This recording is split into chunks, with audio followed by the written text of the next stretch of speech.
Today I'm going to show you how to transform your wall from this into this.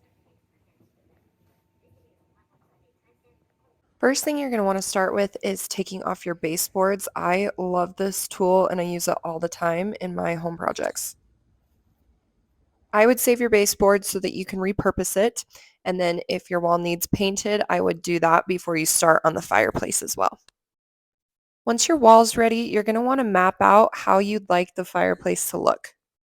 I did this by taking a full measurement of the wall and then also figuring out how long the fireplace insert that I bought was going to be, as well as my TV, and then figuring out where the center of the wall was and how much I wanted on the sides of both the TV and the fireplace.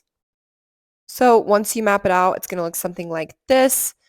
This was a good visual for me to see where the TV was going to fit as well as where the fireplace would be. If you're going to build a mantle, you'll want to factor that into it as well. For the frame, you're going to use basic 2x4s, which you can use your miter saw to cut. I did this project in the dead of winter, and yes, I have a volleyball court in my backyard. It was freezing.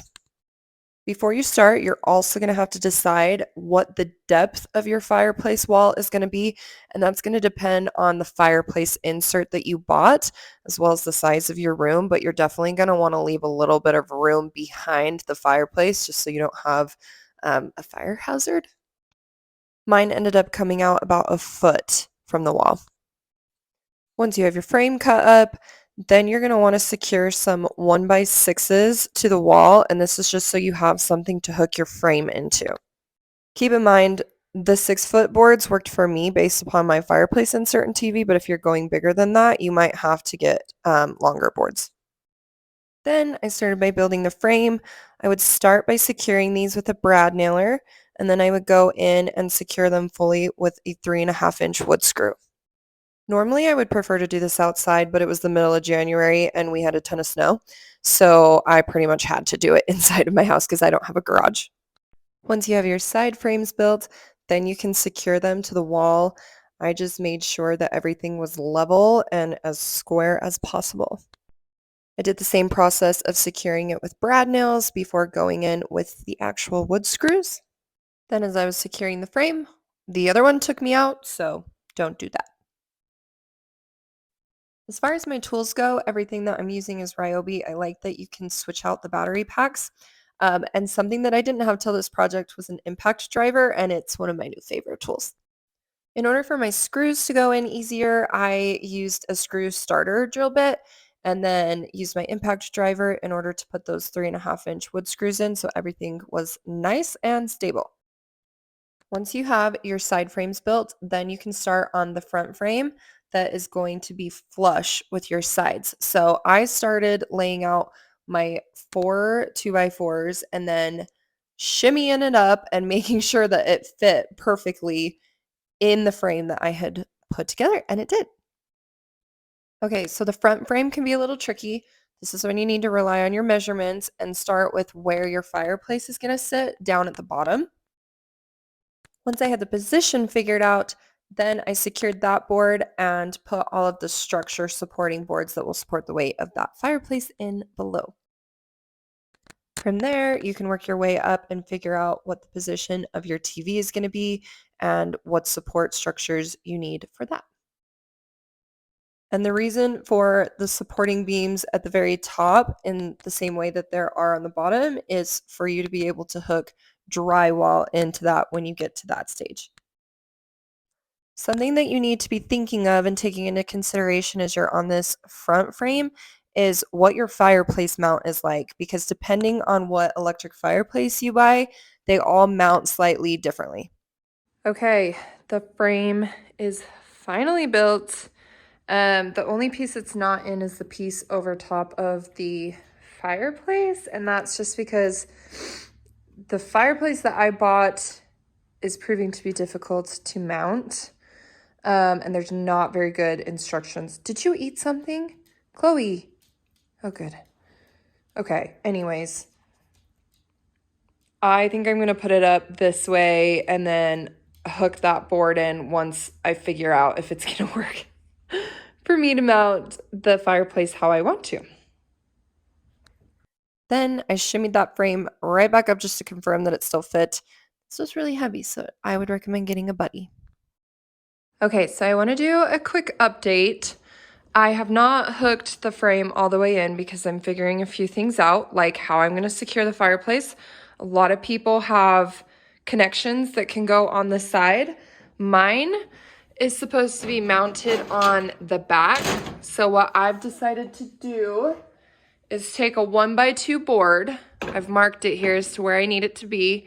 I am going to drill this into here, secure the fireplace to the side, hook it in, and since I didn't hook my frame all the way in, I'll pull this out and then drill this 1x2 into the frame of the fireplace. So at this point, I'm watching drywall how-to videos on YouTube, and I realized that I was going to need a frame in order for that TV section to be able to be drywalled in. So I went ahead and added those. This was the moment of truth, and the fireplace fit.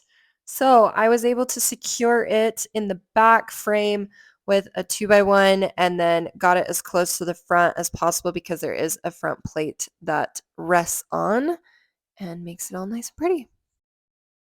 Once that was done, I secured the front frame to the side frames and it was time for drywall. Okay, little project update. The drywall barely fits in the back of my Jeep.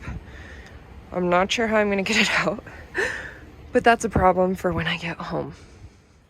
Okay, so I feel like a lot of YouTube tutorials never show you how they actually get the stuff from the store, which is what gives me most of my anxiety when it comes to starting these projects. So, if you come to your Home Depot, here's the drywall, pick out which one you want. I just did the thinnest one because it doesn't have to be super durable. You can take these measures off the wall. I brought my tape measure in and figured out it's 96 inches across. So I did a cut at 32 and another cut at 64 so that it is in thirds. And that fits in the back of my Jeep better because yesterday I had the guy do it in a half. And it was all I could do to get it in and out. And I ruined one of the boards because it cracked as I was getting it out. So that is how I did it. This was my first time doing drywall. And it is hard, you guys. People who do drywall for a living, they are artists. I decided to start with the bottom and work my way up to the top. This section of the project took me a lot longer than I anticipated it was going to. I kind of thought the frame would be the hard part to build, but that's actually relatively easy. I would say the drywall is by far the most difficult part of this. It is a skill I'm grateful that I now have because I have a section of my basement I need to fix, and I was quoted $1,600 for it, and now I can do it myself. Okay, this was my first go at drywalling. I have not done this before, so I have some serious areas that I need to fix, but that's okay, right? I'm assuming if you're watching this video, you are a newbie as well. So I am going to show you my process of filling in these fun little cracks that I have with the joint compound. All right, we've got our joint compound here, a Home Depot bucket. I just sprinkled a little in there, mixed it up with a stick. This is actually my second set, so I'm coming back for this. It's been sitting for a while. And I'm just scooping it and putting it in to my bucket. The good thing is that joint compound can cover up all of your little imperfections. I just worked my way around the fireplace, filling in all of the drywall screw holes as well as the cracks in between the different pieces of drywall. And honestly, my biggest advice would be to be generous with the joint compound. I think I was using way too little at first and it took me forever. Once I got done with the joint compound, I realized that I should have done the metal corners. These are awesome because it makes it so if someone were to run into the corner of the fireplace, they aren't going to take a chunk out of the wall. Just makes it more durable. You just hook those in with the drywall screws as well and then joint compound around them. You will also want to make sure that you get that joint compound all the way up flush with the ceiling because it's really the only thing that's going to be able to seal the new wall apart from the ceiling and the floor. This part actually became kind of therapeutic after a while, and I started to enjoy myself. Although I will say I'm not in a hurry to do another drywall project anytime soon. Okay, in order to access the bottom if needs be, I wanted to do some type of trapdoor. I toyed with numerous ideas as to how to do this, and I finally decided to do a water shutoff valve. So it just hooks right in there. I did not have a drywall saw, so that's very janky looking. I feel like this video is proof that anybody can do this. And then I just slapped some drywall joint compound in there, and I'm just gonna push it in and let it dry. Once your joint compound is fully done, then you are going to sand it down so that it is nice and smooth. And this is my biggest regret from this project is I went to buy a sander tool at Home Depot, and the guy told me that that was unnecessary for drywall projects. Nope, he was lying. If I could do it all over again, I would have gone back and bought that tool because it took me forever to do this by hand. Once your sanding is done, then you can go through and paint a coat of primer, and I just used a really basic one from Home Depot. I decided early on in the project I wanted that concrete finish look, and after scouring the internet, I decided to go with a company called Portola Paints. They have several different concrete finishes that you can choose from. You can order samples from them, and they actually make you work with one of the customer sales rep prior to buying it so that they understand what your project is, and they were awesome. They even were the ones that told me to get my primer from Home Depot, that they didn't sell their own because they didn't want the customer to have to pay the shipping rate that it would be. So I would highly recommend this company, and I was super happy with this product. I went with the color Skipping Stone. I will also put a link to their website in the video description below. This isn't sponsored. I just think they're a really good company, and it was a really good product. It's kind of like a thick clay, and you use a putty knife to put it onto the wall, and you just scrape it in all different directions, and that's what ends up giving it the dimension and the concrete look. Okay, this is what the first coat looks like. Some of it still needs to dry, but just for reference for you, I'm going to go through with a light sander and take off any rough edges and then go in for round two. Now that you have done 2 coats and you've sanded it down, you use the sealant.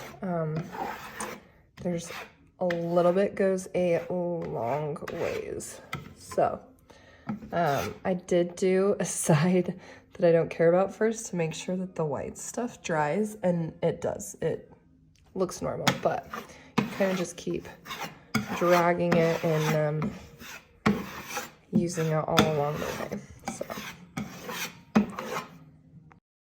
with 2 coats and the sealant, this is what the final texture turned out like. I'm super happy with it, and I'm really glad I decided to go with the concrete look. I think it just makes it look modern and sleek and upgrades my home quite a bit. Obviously, we got the TV mounted and the front plate of the fireplace put on. I learned so much doing this project, and I love how much it updated my house. I hope that this video inspires you, if you've made it this far, to go build your own fireplace insert. And if you have any questions, please let me know in the comments. Thanks, guys.